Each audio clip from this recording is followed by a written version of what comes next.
जयपुर शहर से 10 किलोमीटर की दूरी पर खूबसूरत आरावली पर्वत से घिरा हुआ आमेर का किला, जिसे अंबर पैलेस भी कहा जाता है। इस किले की नींव मिर्जा राजा मानसिंह प्रथम के द्वारा 1589 में रखी गई थी। राजा मानसिंह जी मुगल बादशाह अकबर के दरबार में सेनापति के स्थान पर थे और इस आमेर किले के अंदर राज परिवार के लोग रहा करते थे और इस किले की सुरक्षा के लिए 12 किलोमीटर दीवार के साथ में ही जयगढ़ किले का भी निर्माण किया गया था। और इस आमेर किले से जयगढ़ किले तक जाने के लिए जमीन के अंदर से 2 किलोमीटर की गुप्त सुरंग भी बनी हुई है। वो सुरंग भी आपको मैं इस वीडियो में दिखाने वाला हूँ। और आमेर किले की सुरक्षा के लिए जयगढ़ किले के ऊपर दुनिया की सबसे बड़ी जयवान तोफ भी बनाई गई थी।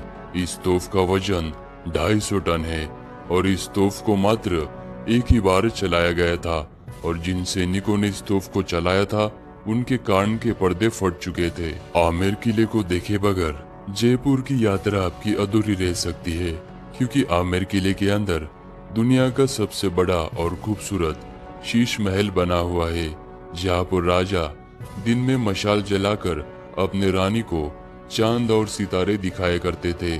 और यहाँ का पानी गर्म करने की टेक्नोलॉजी और यहाँ के पुराने जमाने के शौचालय और दीवारों पर बनी हुई 24 सोने की पेंटिंग्स क्यों न हो, ये आमेर किला अद्भुत वास्तुकलाओं से संपूर्ण है। आमेर किले तक आने के लिए आप अपने निजी वाहन के द्वारा सीधा किले के प्रवेश द्वार तक आ सकते हैं, या फिर आप हाथी की सवारी करते हुए भी किले में आ सकते हैं। लेकिन हाथी की सवारी करने के लिए आपको 3500 रुपए टिकट देना होता है, जो कि बहुत ही महंगा है। तो आप चलकर या फिर यहाँ पर मिलने वाले जीप से भी आमेर किले तक आ सकते हैं। आमेर किले में प्रवेश करने से पहले यहाँ पर आपको 1000 साल पुराना ये खंडर नजर आता है और इसी खंडर में ये आपको छोटा सा पीला कलर का पैलेस नजर आता है। इसी जगह पर महारानी जोधाबाई का जन्म हुआ था। बाद में उनका विवाह मुगल बादशाह अकबर से हुआ था और यहीं पर पास में जगत शिरोमणि मंदिर बना हुआ है। और इस मंदिर के अंदर जो श्री कृष्ण जी की मूर्ति है, इसी मूर्ति की पूजा मीराबाई किया करती थी और इस मूर्ति को हल्दी घाटी के युद्ध के दौरान मुगलों से बचाकर इस मंदिर में लाकर रखा गया था। आमेर किले के अंदर आते ही इस किले के 4 कोर्टयार्ड में से आप सबसे पहले कोर्टयार्ड यानी कि पहले आंगन में पहुंच जाते हो, जिसे जलेब चौक भी कहा जाता था। और नगार खाना बजाकर इसी जगह पर सैनिकों को और आम जनता को जमा किया जाता था और इसी जगह पर युद्ध की सारी तैयारियां की जाती थी। इस जलेब चौक में किले के अंदर प्रवेश करने के लिए 2 मुख्य द्वार बने हुए हैं, जिसमें से एक है सूरज पोल, क्योंकि इस दिशा से सूरज की पहली किरण इस द्वार पर पड़ती है, इसीलिए इस द्वार को सूरज पोल कहा जाता है। और पुराने जमाने में राजा महाराजा इसी द्वार के द्वारा हाथी की सवारी करते हुए अंदर आते थे और आज भी सुबह 8 बजे से लेकर 11 बजे तक हाथी की सवारी इसी द्वार से अंदर आती है। और दूसरे द्वार का नाम है चांद पोल यानी कि मून गेट, क्योंकि चंद्रमा इसी दिशा से निकलता है, इसीलिए इस द्वार को चांद पोल कहा जाता है। और ये द्वार आम जनता के आने जाने के लिए था। यहाँ पर आपको ये वाला प्रवेश द्वार नजर आएगा और इसका नाम है लायन गेट यानी कि सिंह पोल। और इस द्वार पर 400 साल पुरानी फ्रेस्को पेंटिंग्स नजर आती है, जो कि आज भी वैसी की वैसी है।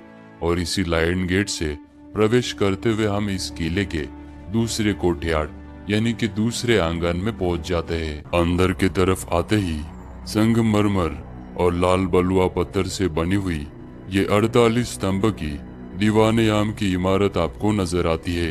दीवाने आम यानी कि उस जमाने का कोर्ट रूम। इस जगह पर सामान्य जनता दरबार भरा करता था। इस इमारत के बीच में राजा और उनके मंत्री बैठा करते थे और इमारत के बाहर सामान्य जनता, गांव और जनता के सारे प्रश्न का उलझन राजा इसी जगह पर सुलझाया करते थे। यहाँ पर हमाम तुर्किश बाथ यानी कि स्नान घर भी बना हुआ है और इसी बात में राजा मानसिंह जी अपने रानियों के संग स्नान किया करते थे। इस जगह पर उस जमाने की पानी गर्म करने की टेक्नोलॉजी यानी कि गीजर भी बना हुआ था। गीजर में लकड़ियां डालकर लकड़ियों को जलाया जाता था। और ये जो आपको दो पानी के टाके नजर आ रहे हैं, इनमें नीचे कॉपर की प्लेट लगी हुई थी। आग जलाने के कारण कॉपर की प्लेट गर्म हो जाती थी और उससे पानी गर्म किया जाता था। फिर बाद में इन छोटे से कॉपर के पाइप से पानी बाहर आता था और इस छोटे से नाली के द्वारा पानी को इस बाथ टब में ट्रांसफर किया जाता था। और पानी के साथ में ही चंदन, गुलाब, इत्र भी इस टब में डाला जाता था। और यहाँ पर चेंजिंग रूम और मालिश करने के लिए भी अलग से रूम बनी हुई है। स्नान घर के पास में ही पुराने जमाने के शौचालय किस तरह से होंगे, उनकी रचना, पुराने जमाने के शौचालय का स्ट्रक्चर हमें आज भी इस किले में देखने को मिलता है। दीवाने आम के सामने ये गणेश पोल द्वार बना हुआ है, जो कि राजाओं का निजी प्रवेश द्वार हुआ करता था। और इस द्वार पर हिंदू देवता भगवान गणेश जी की प्रतिमा और साथ ही में 400 साल पुरानी बहुत ही खूबसूरत नक्काशीदार पेंटिंग्स बनी हुई है, जिन्हें फ्रेस्को पेंटिंग्स कहा जाता है। और इसी गणेश द्वार के बिल्कुल पास में पुराने जमाने की भोजनशाला भी बनी हुई है। गणेश पोल द्वार के ऊपर आपको ये सुहाग मंदिर नजर आएगा। इस जगह पर विधवा और अविवाहित महिलाओं का आना बिल्कुल भी वर्जित था। जब राजा युद्ध भूमि में युद्ध लड़ने के लिए जाते थे, तब राजाओं के रानियां इसी जगह पर बैठकर राजा की युद्ध भूमि में जीतने की दीप प्रज्वलित करके मनोकामना किया करती थी। और जब राजा युद्ध भूमि में विजय हासिल करके वापस महल में आते थे, तो इसी सुहाग मंदिर में बने हुए इस छोटे से खिड़की से रानियां राजाओं पर फूल बरसा कर उनका पुनः स्वागत किया करती थी। दीवाने आम के पास बनी हुई ये 27 कचेरी यानी कि उस जमाने का रिकॉर्ड रूम।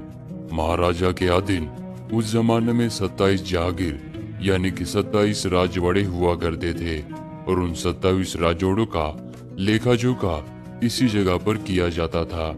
इस जगह पर अलग अलग 27 खाने बने हुई है और इन खानों में राजा के मंत्री बैठकर उन 27 राजवाड़ों का अकाउंट यानी कि हिसाब किताब इसी जगह पर किया करते थे। इसीलिए इस जगह को 27 कचेरी कहा जाता है। 27 कचेरी के सामने आमेर किले का ये आपको बहुत ही खूबसूरत व्यू नजर आता है। और सामने आप ये जो देख रहे हैं, ये सैफ्रॉन गार्डन है यानी कि केसर की बाग। राजा मानसिंह जी ने 16वीं शताब्दी में यहाँ पर केसर की खेती करनी चाहिए थी और केसर के पौधे जम्मू कश्मीर से लेकर आए थे।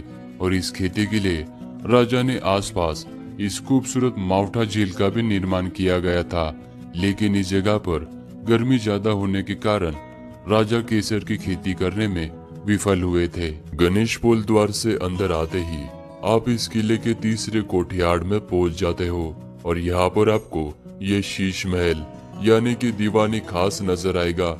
इस शीश महल को मिर्जा राजा जयसिंह जी के द्वारा बनवाया गया था और इस जगह पर राज परिवार और राजा के मंत्री को ही आने की अनुमति थी।